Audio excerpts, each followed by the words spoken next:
Man, what a beautiful day.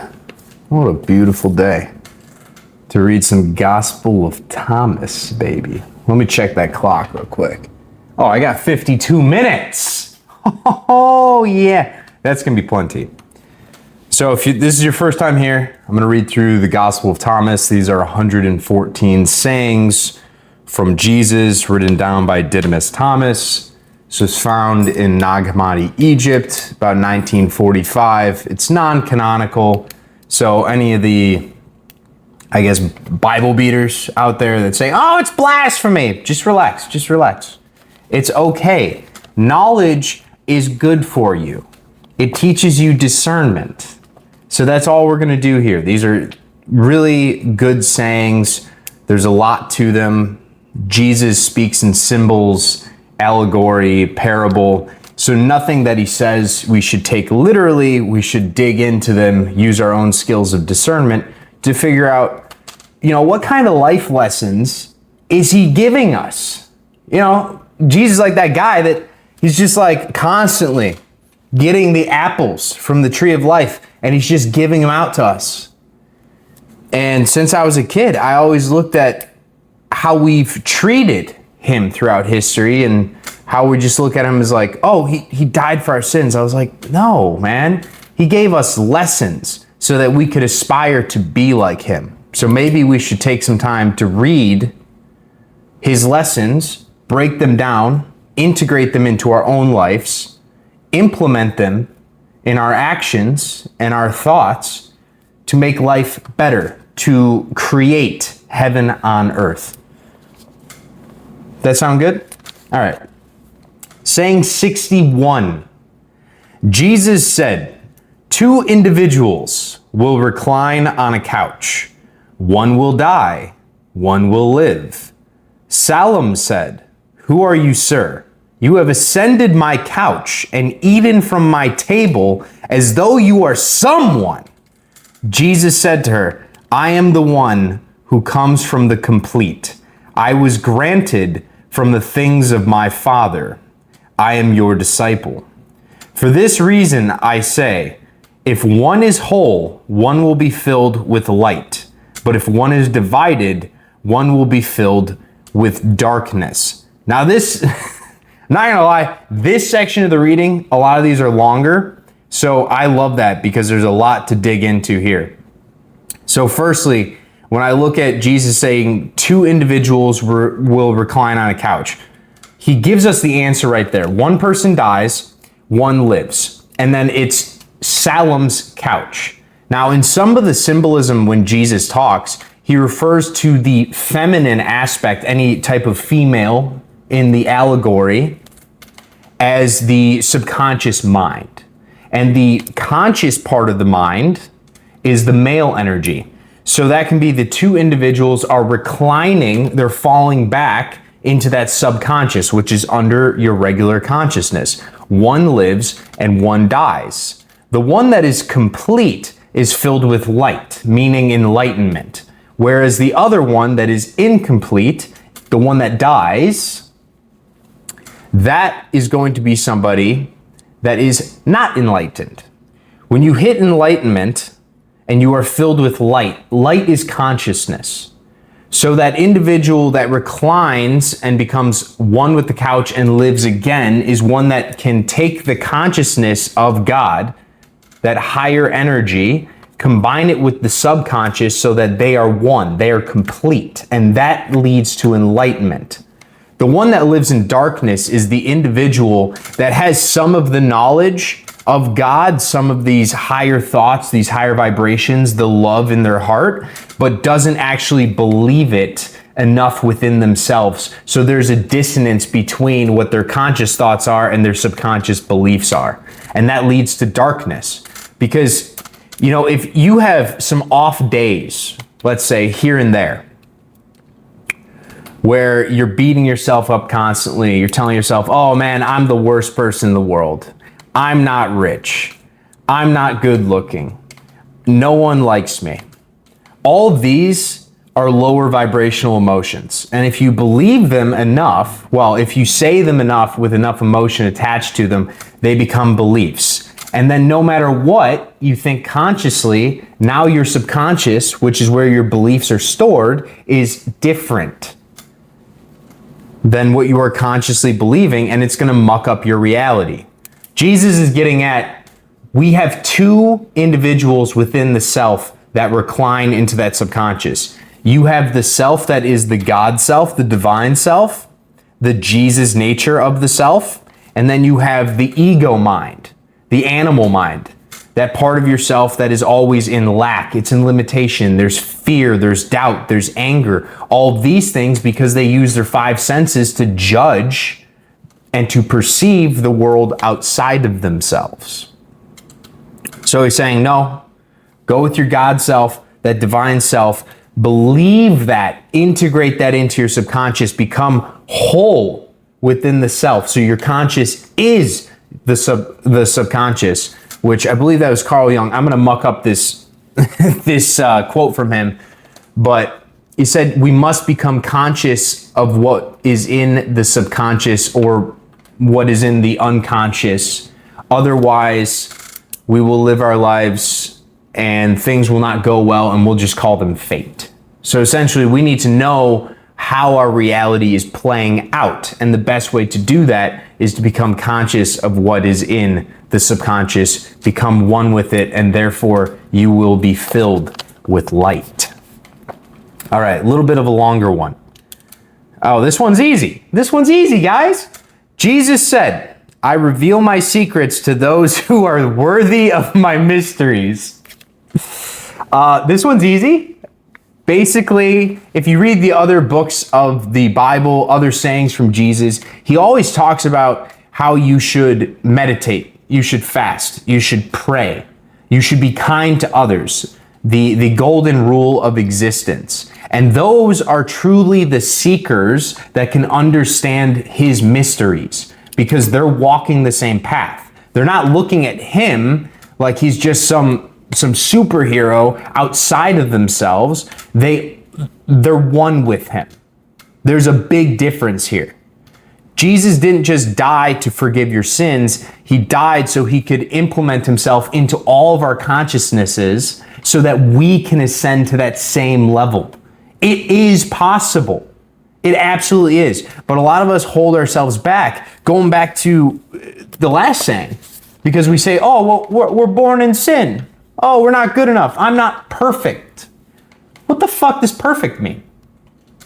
Perfect to me and perfect to Jesus back then, I guarantee he would tell you, if you are doing something better than you were doing yesterday, if you are growing, if you are ascending your consciousness, if you treat others as you wish to be treated, then I view you as perfect. Because Jesus's eyes are the eyes of love. They're eyes of the Father.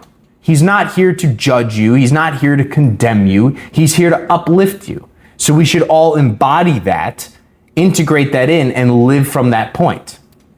And so he's basically saying, you know, those that are worthy are the ones that are going to hear me.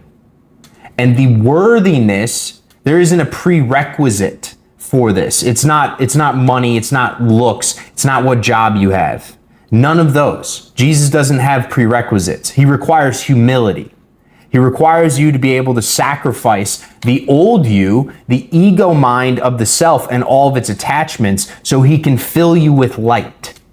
That is what he's looking for. That is a true follower right there. What's up, dude? My dog is, he's getting a little spicy. Yeah? Is she a squirrel? Oh, man. I love reading this stuff. All right. Saying 63. Jesus said there was a wealthy individual who had a substantial amount of money. He said, I will invest my money so that I may sow, reap, plant, and fill my storehouses with produce, so that I may lack nothing. These were the thoughts he had in his heart, but on that very night he died. Anyone here with 2 ears had better listen. When Jesus says, anyone with 2 ears, you'd better listen, it means like, perk up. This is a really important one, what he's trying to tell you here. So in this little story, you have a wealthy individual. They have a lot of money. They can buy seeds. They can sow, reap, plant, all that good stuff to create all this wealth. But the key part to zoom in on here is the feelings within his heart. So he wanted to do all of these things so that he may lack nothing. So his current consciousness, his current heart space was that even though he was this wealthy individual, he still was in lack. And so that is why he died that same night. Because Jesus said these were the thoughts he had in his heart. So he had feelings of lack in there, and that's what comes out. And I mean, there's not much more to it. It's more so you have to be in a conscious state that is aligned with the vision or the dream or the goal of your life. If you want to be rich, then you have to claim that you are already rich. Otherwise, you are internally lacking. You cannot have anything in this external 3D reality if you do not first have it internally. A lot of what Jesus teaches is non-duality. Non-duality is wholeness. It is completeness. Whereas most of humanity, as we currently see it, we live in duality. You know, you fucking walk outside and you see somebody else, and you're like, they're different than me. You look at your dog, you're like, they're different than me. You go through everything, and because of our five senses, it creates separation, which is duality. So what Jesus is really getting at here is we need to be whole within so that the external represents the internal, but the internal precedes the external. A lot of the times, it's the opposite way around, the way we've been trained. We're trained to look at what we have already on the outside to decide for us how we should feel on the inside. We got to flip that shit around. We got to run it back. You know what I mean? All right, saying 64. Jesus said, a person was hosting guests. After preparing dinner, he sent his servant to invite the guests. The servant went to the first and said, my master invites you. That person said, some merchants owe me money. They are coming to me tonight. I have to go and give them instructions. Please excuse me for dinner. The servant went to another and said, my master has invited you. That one said to the servant, I have brought a house, or I have, not brought, that would be wild work. That would be like some Samson levels of strength. I have bought a house, and I have been called away for a day. I shall have no time. The servant went to another and said to that one, my master invites you. That person said to the servant, my friend is to be married, and I am to arrange the banquet. I shall not be able to come. Please excuse me from dinner. The servant went to another and said, my master invites you. That one said to the servant, I've bought an estate, and I am going to collect the rent. I shall not be able to come. Please excuse me. Wow, busy people. Crazy. The servant returned and said to his master, those whom you invited to dinner have asked to be excused. The master said to his servant, go out on the streets and bring back whomever you find to have dinner.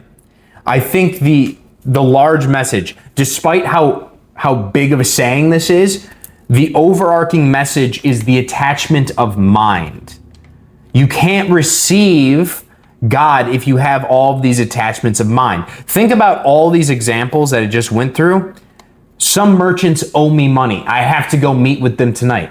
Oh, I just bought a house. I have to be somewhere else. I just bought an estate. I have to go collect rent. My friend is married and I'm arranging the banquet.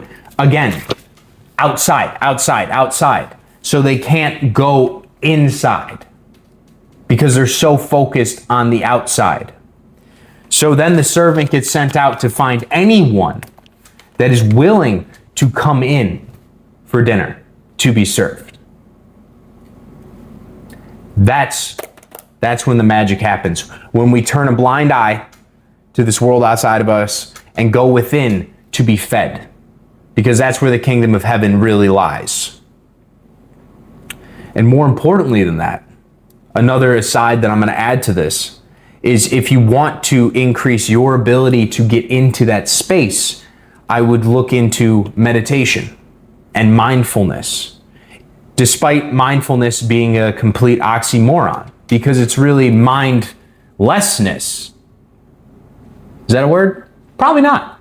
But you're trying to clear out the mind. You're clearing out these attachments to free up space, to free up bandwidth, to really still the waters of the mind. And that is when God can talk to you a lot easier. But when you're constantly focused in this high beta brainwave activity that this world puts you into, where you're running over here, you're looking at emails here, you're checking your phone, you're calling people, it's very difficult to hear those intuitive guiding voices that come to you, those thoughts, those intuitive nudges that kind of push you towards the path you're supposed to be on. So we gotta let go of our attachments, and we gotta come home for a little bit. At least I would say for like 20, 30 minutes a day if you're first getting into it. It's really great for you.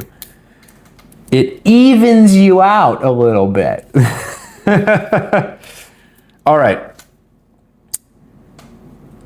Where was I? Oh, there was one more line.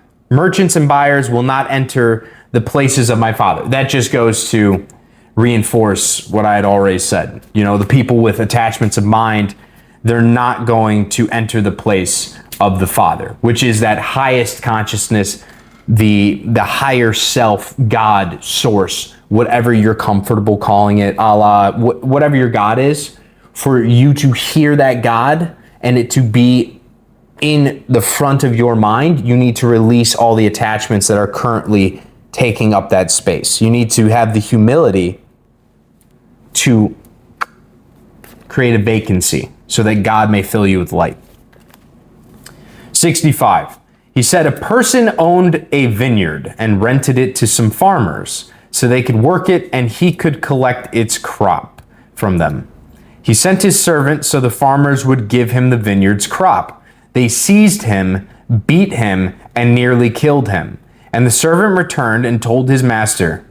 His master said, perhaps he didn't know them. He sent another servant, and the farmers beat that one as well. Then the master sent his son and said, perhaps they'll respect my son, because the farmers knew he was the heir to the vineyard. They seized him and killed him. Anyone here with 2 ears had better listen. Now, I'm gonna be blunt. This one is a little confusing because it could mean a couple things. But when I'm reading this right now, it's kind of that same message of attachment of mind, where you have this individual, this consciousness that is seeking this reality, this outcome, right? That's an attachment to an outcome. And so they keep throwing different resources at it. They're obsessed with getting it, and they just keep doubling down over and over and over again. And sometimes, especially in metaphysics, if you have a hyperfixation, a hyper focus on it, it creates this excess potential. And so when you internally lack something, but you put a high level of energy on an external outcome where you would have something, those two states, the internal state and the external state, don't line up. So you can't receive the external unless you have it already internally. And so that's why the first guy got beat and then sent the second one. The second one got his ass kicked as well. But finally the son got sent, and the father, he has this attachment to the son. He's like, oh yeah, well, he's definitely going to be able to get it for sure. He's my son. Duh. But, you know, he goes off and gets bodied. Oh, God. Because you have this attachment. You're attached to this outcome instead of this lazy landlord or person that owns a vineyard just getting off his ass and doing it himself. Because you are the one that set up the work. You are the one that owns the vineyard. You are the one that hired the farmers. Go and get this money yourself. Go and do it yourself. Because that would be the merging of the internal and the external. But if you outsource it to other people that don't know what's going on, it's never going to play out well for you. So who knows? Maybe Jesus went completely 180, different direction. He's just moonwalking out here in different ways. I mean, my man could fly. So it is what it is. We'll see. Next saying, 66. Jesus said, "Show me the stone that the builders rejected. That is the keystone." Now, importantly with this, what I'm getting is builders. Now, stone, I could probably see as like consciousness. Maybe that's what he's getting at. Show me the consciousness that the builders rejected. And the builders being all of these structures, all of the systems. Maybe this is a crack at the current religious institutions in play. And he's saying, I want to know what they rejected, because that is the truth. Because the people that have been in power, especially for Jesus' purpose when he came here, was to throw out the Pharisees, to get rid of hierarchical structures, to get rid of the caste system, to bring back love and joy and peace and unity. And you can't have unity as long as there is a separation. Everyone needs to be equal. Everyone needs to be whole within with each other, right? We're just supposed to act like a bunch of kids playing around with each other. But when you have these caste systems, which that's built of stone, it's built of that consciousness of those structures, he's saying, bring me all the stones that they rejected. That is the keystone of my teachings. That is the cornerstone. That's the one right there. All right. Saying 67. Actually, let me get a little bit of coffee action real quick.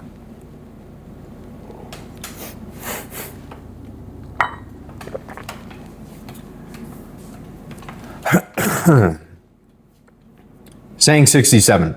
Jesus said, "Those who know everything but lack in themselves are utterly lacking." Now, this is pretty straightforward. Those who know everything but lack themselves are utterly lacking. So if you know everything, you probably have a lot of attachments of mind. You're probably thinking about all these things outside of yourself all the time. You know it all. But now you're so attached to it. And you're internally lacking, which is really funny, because if you know everything, then you would never be internally lacking. But somebody that is internally lacking is going to be utterly lacking of the world, because that is an external representation of the inner world. So it's kind of funny, it's ironic that somebody could gain all this knowledge, be so attached to getting better, to increasing their knowledge, their intelligence, but be lacking because they don't know enough. They can't sit presently with the power that they do have, with the knowledge that they do have, and actually be grateful for it.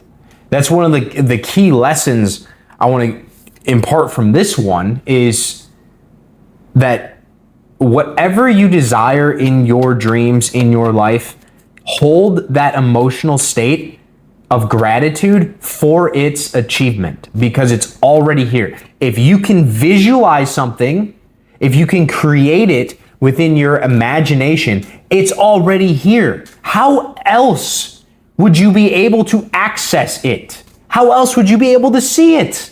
So if you're a musician, I want you to imagine yourself on stage performing, and live from that feeling state that you would have if you were already doing it. And that will attract that opportunity to you quicker than anything else. But if you're constantly attached to everything outside of yourself, seeking everything outside of yourself, you are utterly lacking, because you are in a state of lack. You constantly need more. And there can never be enough, because you're not fulfilled. All right. Moving on. 68. Jesus said, "Congratulations to you when you are hated and persecuted, and no place will be found wherever you have been persecuted. Congratulations to you when you were hated and persecuted, and no place will be found wherever you have been persecuted. Now, this is important because what is this called? A semicolon? The little line with a dot? So it's a connecting of two sentences. And I think that's really key here because it's not like a period ending it. So he's saying, congratulations to you when you were hated and persecuted. That's the first part. And then the second part in the same part is he's saying congratulations again, essentially, and no place will be found wherever you have been persecuted. So he's saying that both of these things are happening at once. And I want to say the hated and persecuted is coming from the external world. And he's congratulating you when you can receive this hate and persecution from everything outside of yourself, and yet there is still a place where you are not hated and persecuted. And that is your internal world. That is true enlightenment. That is on the path when you can be detached. Because a lot of the times, especially nowadays, I grew up with this when Facebook first came out. You'd post a picture or something and somebody would write a mean comment. And now that mean comment affects how you think. Somebody would call me fat because I was a little fat fucker when I was a kid. So somebody would say, "Oh, pizza face boy, fat ass, tubby." And so then I would take those thoughts and those emotions, and I would start believing them. I would start reciting them to myself. But Jesus is saying, congratulations to those that can have that type of persecution coming from the outside and still on the inside tell themselves, I'm beautiful. I'm amazing. I'm whole. I am complete. I'm grateful for all the gifts that I have, everything that I'm able to do in this world. I love life. I love other people. That's a superpower. That is an absolute superpower. And you will attract good things to you. So the lesson is to ignore the 3D reality outside of yourself. Ignore the five senses and focus on that internal love, that self-love, because eventually, if you believe it enough, it is going to manifest itself into every single opportunity that you have, every single interaction. It doesn't mean that there won't be people that are negative. It doesn't mean that at all. It just means that you are going to be able to walk through that and learn something from it. People that are toxic now become tutors. They teach you stuff about how other people sometimes are. You can impart wisdom on others, but you remain unfazed because you know who you are. You know why you're here. You are complete and whole within, and you are filled with light. Sounds pretty good to me. Bullies suck. 69. Nice. Jesus said, congratulations to those who have been persecuted in their hearts. They are the ones who have truly come to know the Father. Congratulations to those who go hungry, so the stomach of the one in want may be filled. Now, I don't think he's actually talking about hunger here. So I'm going to focus on the first half. So he says, congratulations to those who have been persecuted in their hearts. They are the ones who have truly come to know the Father. So this is self-reflection. When you persecute yourself in your own heart, you start to almost go back. You rewind. And I don't know if you guys have experienced the same thing. Write in the comments if you have, where when you're younger, I like to see a lot of people, we go through phases. I was highly narcissistic. I hurt people when I was younger. I would go out of my way to serve myself, and I didn't really care about what other people were going through. I didn't care about their emotions, and to be completely honest, I wasn't conscious of them at that time. It didn't register. But then I started having my come to Jesus moment. I started my awakening process. And I started walking through all these different pieces of my life where I hurt people just to serve myself. And I started to put myself, my consciousness, in their shoes. And I started to persecute my own heart, my own actions, how I used to view the world, so that I could come back to the Father, so I could choose the higher path. Not persecute in a way like, oh, I hate myself, I'm a sinner, I'm a bad person, I'm gonna burn in hell. But like self-reflection, like looking in the mirror and finally coming to terms with, you know what, I don't like what I'm seeing, and what I'm seeing is a reflection of who I am. So that is not gonna change until I change, so I need to dig into this shit. And the people that persecute themselves in their own hearts find love. They find the joy, they find the bliss, they come back to the light because they're finally sick of seeing darkness all around them. And they have that self-realization that the darkness is an expression coming from their internal reality. The internal world is expressed on the outside world. As above, so below. All right. Last one. Jesus said, if you bring forth what is within you, what you have will save you. If you do not have that within you, what you do not have within you will kill you. Now this, I could probably ramble for a while. Because this is beautiful. So I'm a firm believer, well, let's call it knower, okay? Because belief is like, I have an attachment to something and I hope it's right. I know this is right. I know every single person, every single soul is put here for a purpose.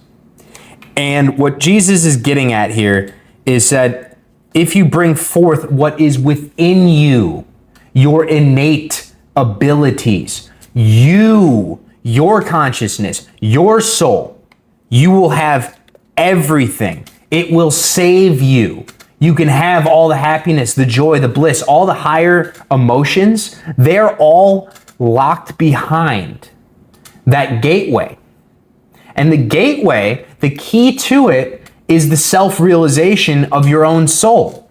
People nowadays are trained through the school system, through our parents, through movies, through education, especially like higher education and the internet, what they see, that, you know, the point of life is to just go to school, go get some random job. And the way you pick the job is how much money it's gonna make. At least that's the bullshit trap I fell into. I don't know, does it hit home with you guys? And for the longest time, you know, I was making really good money, but I was not whole within. I was not saving myself. I was getting worse. I was descending into hell. I was descending into madness because nothing I did, no matter how hard I fucking worked, it felt empty. I felt like a husk of a human because my soul was screaming for self-realization. It was screaming for me to do something that only I can do. And so that's what he's getting at. The you that you are on the deepest level, that your soul yearns for, the things that you can do with, you don't have to look at the clock. You don't have to check the time. You could do it all day, every day because you're passionate about it. When you step your full power, your full energy, and your consciousness into that, it will save you. It will unlock that gateway and give you everything in the kingdom. Now, what was the second part of this saying? If you do not have that within you, what you do not have within you will kill you. This is going all the way back to saying 63 with the wealthy individual. Guy had a lot of fucking dough. Okay, he had the coin, the bitty coins. No, back then it was probably the shekels, the little shekel master. But even though he had all that wealth, he still was internally lacking. This is what Jesus is getting at.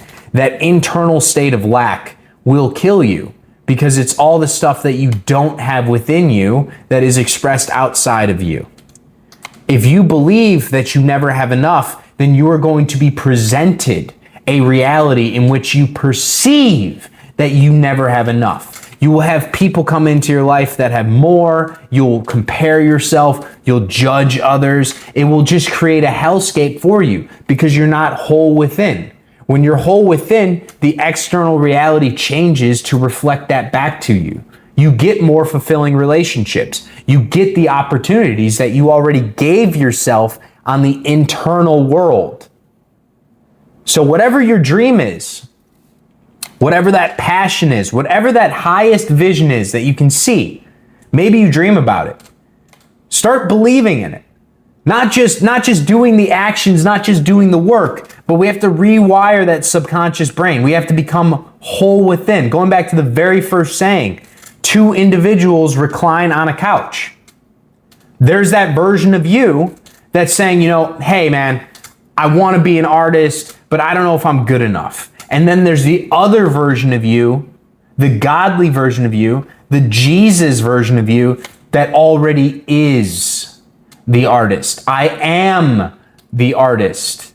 And when that reclines into that subconscious, you become whole and you are filled with light. And when you are filled with this consciousness of God, it is very easy to take divine action. I'm not a huge proponent on taking useless action. This is action where you have to complete X, Y, and Z in order to get the end result.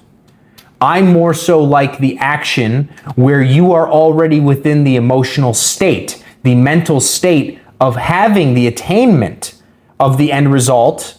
And so now you are going to move from that. You are going to move as if you are already there. And that will be inspired action. Because life is not about all the things you get. It's about all the things you get to become. So sit within the chair of that highest version of yourself that you can become it, embody it, move from it, take divine action from it, and life gets real easy, okay? Just follow Jesus' sayings. Dude's kind of the GOAT. Love you guys. Namaste.